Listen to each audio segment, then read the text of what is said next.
നമസ്കാരം. മദർ യൂണിവേഴ്സിലേക്ക് സ്വാഗതം.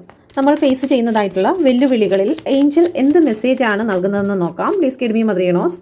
ഏഞ്ചൽ എന്ത് മെസ്സേജാണ് നൽകുന്നത്? ഓക്കെ, 10 ഓഫ് വാണ്ട് എന്നുള്ളൊരു കാർഡാണ് വന്നിരിക്കുന്നത്. നമ്മുടെ വെല്ലുവിളികളുമായി ബന്ധപ്പെട്ട് അതിനെ ഫേസ് ചെയ്ത് മുന്നോട്ട് പോകുക എന്നാണ് യൂണിവേഴ്സ് പറയുന്നത്. ഭാരങ്ങളും പ്രയാസങ്ങളും നമ്മുടെ ജീവിതത്തിൽ ഉണ്ടാകും. അതിനെ തരണം ചെയ്ത് മുന്നോട്ട് പോകുക എന്ന് യൂണിവേഴ്സ് ഇവിടെ പറയുന്നു. ജീവിതത്തിൻ്റെ ഒരു ചക്രമാണ്, അത് അവസാനിക്കുകയും പിന്നെ പുതിയ ജേർണിക്ക് നമുക്ക് വഴിയൊരുക്കുകയും ചെയ്യുമെന്നാണ് യൂണിവേഴ്സ് ഇവിടെ പറയുന്നത്. Okay, please get me mother universe. നിലവിലുള്ള ഈ നിമിഷത്തിൽ എന്ത് കാര്യമാണ് നിങ്ങൾ കൂടുതൽ ശ്രദ്ധിക്കേണ്ടത്? Please get me mother universe. നിലവിലുള്ള ഈ ഒരു നിമിഷം എന്ത് കാര്യത്തിലാണ് നിങ്ങൾ കൂടുതൽ ശ്രദ്ധ കൊണ്ടുവരേണ്ടത്? ഓക്കെ, നിങ്ങൾ കൂടുതലായിട്ട് എന്താണ് ഞാൻ എൻ്റെ ജീവിതത്തിൽ ഏറ്റവും പ്രാധാന്യം കൊടുക്കേണ്ടത്, അല്ലെങ്കിൽ എൻ്റെ ജീവിതത്തിൽ ഞാൻ ഫോക്കസ് ചെയ്യേണ്ടതായിട്ടുള്ള കാര്യം എന്താണ്? ഇലൂഷനിലെ എല്ലാ കാര്യങ്ങളിലേക്കും ഫോക്കസ് ചെയ്യാതെ നമുക്ക് ഏറ്റവും പ്രധാനപ്പെട്ട കാര്യങ്ങളിലേക്ക് ഫോക്കസ് ചെയ്യുക. നമ്മുടെ മൈൻഡിനെ കൂടുതൽ ക്ലാരിറ്റി കൊണ്ടുവരുന്നതായിട്ടുള്ള കാര്യങ്ങൾ ഫോക്കസ് ചെയ്യുക. അത് മെഡിറ്റേഷൻ പോലുള്ള കാര്യങ്ങളാണ്. 7 of cup. Okay, 7 Chakra meditation ഇവിടെ പറയുന്നുണ്ട്. നമുക്ക് കൃത്യമായിട്ടുള്ള ഒരു സമാധാനം, സന്തോഷം ഇല്ലാതെ നമ്മൾ ഏതെങ്കിലും കാര്യത്തിലേക്ക് തിരിക്കുകയാണെങ്കിൽ നമ്മുടെ കയ്യിലേക്ക് വരുന്നതും അതുപോലെ എനർജിയിലുള്ള ചില കാര്യങ്ങളായിരിക്കും.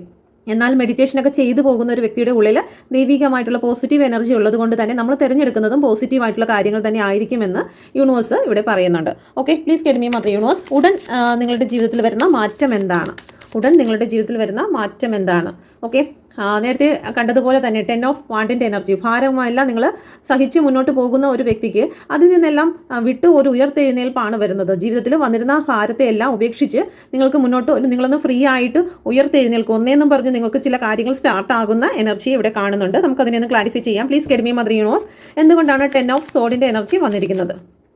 ഓക്കെ, ഇവിടെ ക്യൂൻ ഓഫ് കപ്പിൻ്റെ എനർജിയാണ്. യൂണിവേഴ്സുമായി കണക്ഷനിലേക്ക് കടന്നു വരുന്നു. നിങ്ങളുടെ ജീവിതത്തിൽ പുതിയ പുതിയ കാര്യങ്ങൾക്കുള്ള അവസരങ്ങൾ ഒരുങ്ങുന്നു.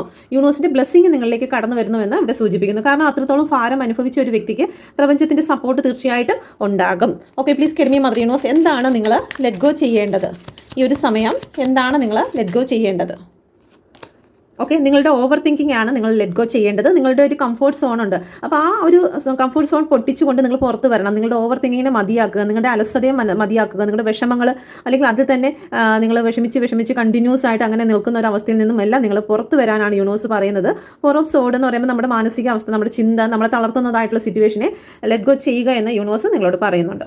Okay, thank you. God bless you.